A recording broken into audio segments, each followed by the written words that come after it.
Finland কি পারবে UEFA Nations লিগের এবার আসরে ভালো কিছু করতে? ফিনল্যান্ড কি পারবে নিজেদের শ্রেষ্ঠত্বটা প্রমাণ করতে?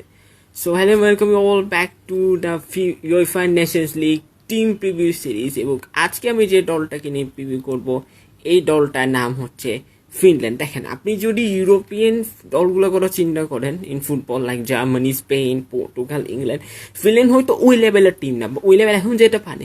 বাট ফিনল্যান্ড এমন একটা টিম, অনেক গিভেন ডে, মানে অনেক given day they can beat anyone, মানে তাদের যে কোনো দলকে হারানোর ক্যাপাবিলিটিটা কিন্তু আলটিমেটলি আছে। এবং এই জিনিসটা কিন্তু ফিনল্যান্ডকে অনেক বেশি স্ট্রং করে তোলে। এখন আপনি যদি ফিনল্যান্ডের উপর দিকে হিস্ট্রি দেখেন, মাত্র একটা মেজর টুর্নামেন্ট তারা কোয়ালিফাই করছে, সেটা হচ্ছে 2020 সালে ইউরো। কিন্তু এরপর তারা আর কোনো মেজর টুর্নামেন্টে কোয়ালিফাই করতে, ইভেন ওয়ার্ল্ড কাপে এখন পর্যন্ত কোয়ালিফাই করতে নেই। বাট তাদের একটা জিনিস যেটা খুব ভালো লাগছে, যে নেভার গিভ আপ মেন্টালিটি, মানে তারা খুব ইজিলি গিভ আপ করে না।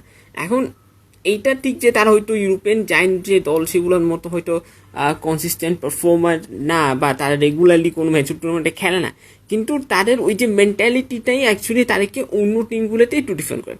এখন ফিনল্যান্ডের খেলার ধরনটা হচ্ছে একটু ডিফেন্ড, তারা একটু ডিফেন্সিভ খেলতে পছন্দ করে, মিডফিল্ডটাকে কন্ট্রোল করতে চায়, তারা কুইক কাউন্টার অ্যাটাক করে, তারা তা হচ্ছে ওয়াইডার ট্রানজিশন তারা খেলে। মানে বলতে গেলে তাদের খেলার ধরন হচ্ছে অন্য ইউরোপিয়ান দলগুলোতে একটু ডিফারেন্ট।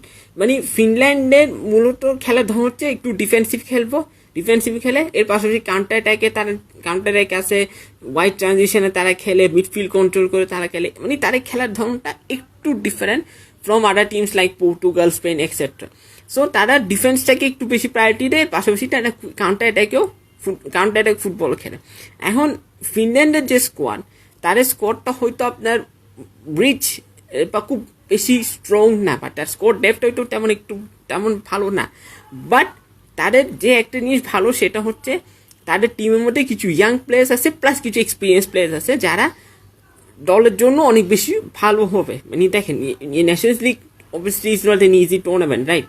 সো ওই টুর্নামেন্টে আপনি যখন এক্সপিরিয়েন্স প্লেয়ারের সাথে ইয়াং প্লেয়ারদেরকেও নিয়ে যাবেন, তখন কিন্তু ওইটার ফলাফল আসবে। সো ফিনল্যান্ডে কিন্তু কিছু ইয়াং প্লেয়ার আছে, আবার কিছু এক্সপিরিয়েন্স প্লেয়ার আছে, তো এই জন্য তাদের টিমটা অনেক ব্যালেন্স। বাট হয়তো ইউরোপের যে এলিট টিমগুলো, সেগুলোর মতো খুব বেশি স্ট্রং না, বাট তাদের স্কোয়াড ডেপথ আছে, হয়তো খুব বেশ ভালো না, but still they have the players যারা আসলে অনেক গিভেন্ডের বড় স্টেজে পারফর্ম করার মতো ক্যাপাবিলিটি রাখে।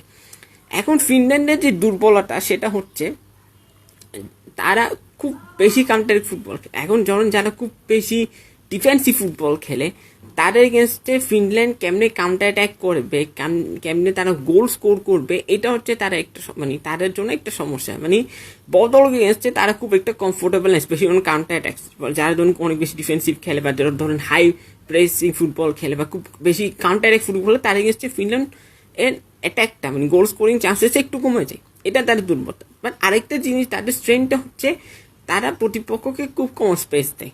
ওই যে বললাম, এটা খুব ডিফেন্সিভ খেলে, মানে প্রতিপক্ষকে কম স্পেস দেয়, এবং তারা খুব দ্রুত কাউন্টার অ্যাটাক করার চেষ্টা করে, মানে প্রতিপক্ষ থেকে বলটা নিয়ে খুব দ্রুত কাউন্টার অ্যাটাক করার চেষ্টা করে। এবং তারা কিন্তু একটা দুইটা প্লেয়ার উপর রিলাই করে থাকে না, তারা অ্যাজ এ টিম খেলে, এবং আলটিমেটলি রেজাল্টস কিন্তু তাদের পক্ষে। সেমন যদি তারা একটা দুইটা প্লেয়ার উপর রিলাই করছে, তখন কিন্তু তারা কিছুই পারতো না। তারা কিন্তু একটা দুইটা প্লেয়ার উপর রিলাই না করে তারা অ্যাজ এ টিম খেলে, যার কারণে তারা লাস্ট কয়েক বছরে অ্যাজ এ টিম বেশ উন্নতি করছে।